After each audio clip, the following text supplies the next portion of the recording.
After this vote, the speeches, the finger pointing, the name calling, it is pure partisan politics.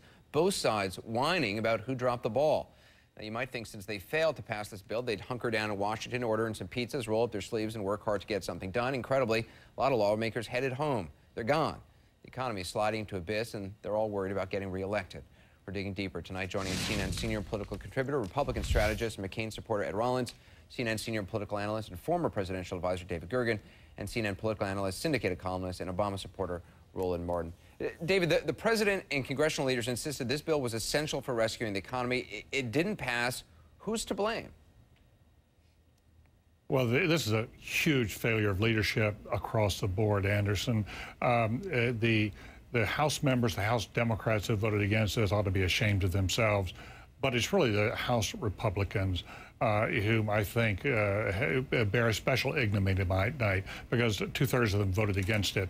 You did have, to be fair to the Republicans, it was a Republican president, a Republican Treasury Secretary who supported this, who pushed it, but it was House conservative Republican members who derailed it. Now, they have strong reasons why they voted against it, but let there be no doubt that if we pay a huge price as we paid today, if we paid a continuing youth price in the next couple of days, we lost $1.2 trillion, as you said, in equity value today, and it may get worse tomorrow and the days following. Let there be no doubt it was the House Republicans who derailed this. They were against it from the beginning. They made that clear. This business about Nancy Pelosi making a speech, yes, she shouldn't have said that. Yes, it was inappropriate, but the fact they changed their minds because of that, oh, poor babies, yes. So a few words from the House Speaker, made them run and, go back into their partisan corners. Forget that nonsense. Neither one of the presidential candidates has actually shown much star power in this either. I mean, neither John McCain nor Barack Obama has been able. They ought to pitch in now. Everybody ought to pitch in and get this done. I'm usually trying to be fairly temperate, but this was one of the worst mistakes I've ever seen Congress make. You always assume that in the crunch, people will do what's right for the country, and time and again, I've seen that.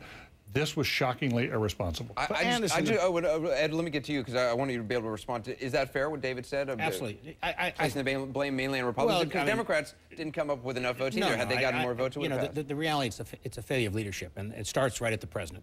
And the president is such a weakened position, and he didn't stage this thing right. I mean, running out of the Oval Office every day and making a 2-minute speech in the morning. This should have been, which David and I have done in the past, this should have been a State of the Union type speech before the Congress last week in which he laid out his reasons and he got the gravitas as opposed to doing, a speech which is the sky is falling. They've not explained this to the country. And what's happened is that the Congress has been bombarded, and the Republicans have taken that as their constituency does not want this. Equally as important, you never go up for a vote like this unless you have the votes. I've done vote counts for many, many years. You basically say, give me your 75 votes. I need them. I want the names. I want to check them. Pelosi had to give Boehner back the votes that they had. They walk in there and they have 218, 220 votes. Do you buy this thing about Pelosi's speech causing people not to vote? No, I think it was a stupid speech to make when you want to bring everybody together in a very difficult time. But the problem with House Republicans is there's about 20 little groups, and you can't put 2 Republicans in the room and you have all the Democratic leadership in there and get the message out back to the troops. Roland, what about the Democrats? I mean, had they gotten more votes, this thing would have passed. Well, again, this is where blame falls on both sides. So all of a sudden you start measuring with a scorecard. Who delivered what? Democrats delivered 2/3, Republicans 2/3 against. But Anderson, I think Ed said something that was critical, and that is the American people don't understand this. I have discussed this on my radio show on WVON in Chicago for a week now. I have literally had 5 people total support this.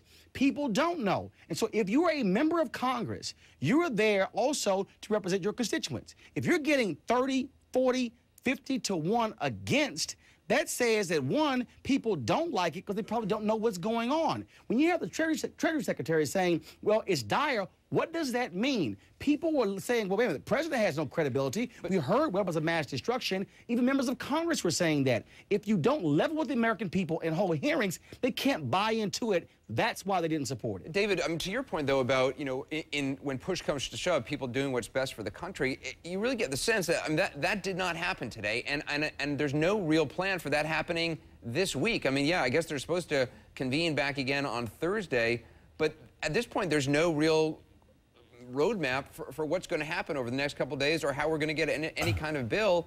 And they're worried about being reelected. It just seems the height of irresponsibility. I completely agree with that, Anderson. It's understandable that the Jewish members would go home for Rosh Hashanah. That's entirely understandable. But when whole delegations take off, many of whom are not Jewish, and you could have still put this vote together on Wednesday or Tuesday or Wednesday. But I think what's important tomorrow, Anderson, is for both the president and the Treasury Secretary to try to help maintain calm so we avoid a total panic. We don't have total runs on banks and everything else. We have enough calm, but they've got to lay out a roadmap now for the process by which they plan to put this back together. How are they going to have sweeteners to get people to vote? They've only got to flip 12 votes. I got to stop you from jumping in, though, Roland. We got to take a short break. We're going to have more from all of you just on the other side of this break. More of your money. Also, Susie Orman joins me, along with Ali Velshi, to try to break down your options and what happens if the people in Washington cannot get their act together. Later, Sarah Palin's latest remarks. Here, what she's saying now about an early remark that John McCain had to publicly correct her on. That in polling data showing a shift